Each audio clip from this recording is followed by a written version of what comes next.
The following are considerations for blogging and online discussions for students when engaging in book talks.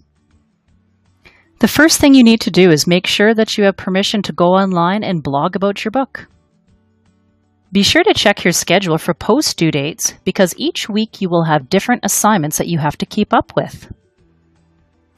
Each week you will create 2 posts. One will be a reading response and the other a creative response. Please see your assignment for more details.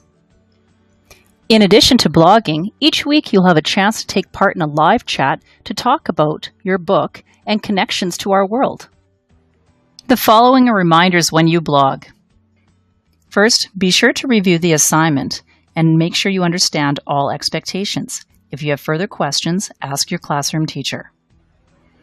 Brainstorm first. Be sure to jot ideas on paper before you go online. This way, your ideas are more organized.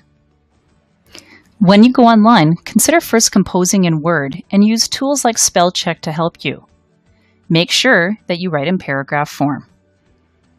When you compose a blog response, remember your peers who are in your group.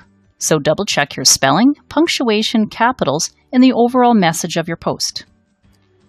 You can include links, photos, and multimedia to your post to help engage your audience. But be sure to explain the connection so they understand what you're getting at.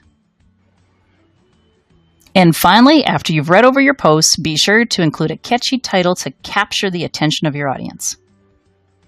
The best part about blogging is that it's an online conversation, so you have a real audience. When commenting, think 3 C's in a Q.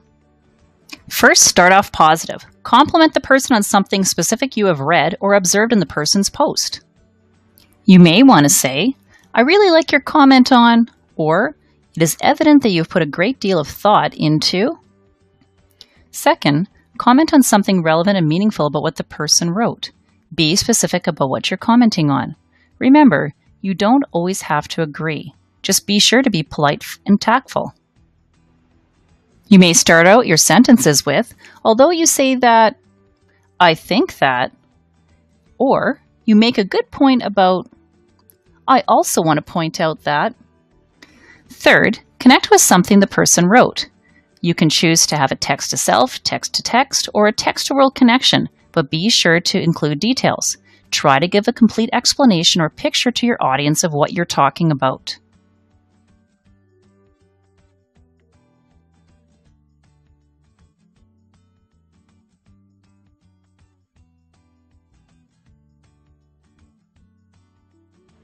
Finally, end your comment with a question. Ask a specific question about something written or to the writer. Try to keep the conversation going. Although there are many ways of starting a question, you could start with, why do you think? What if?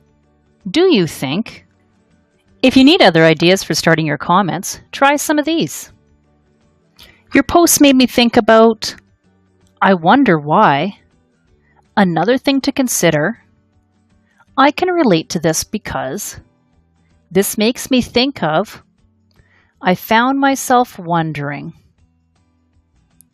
There are many benefits to blogging about books. The key is just remember to always be considerate of the writer.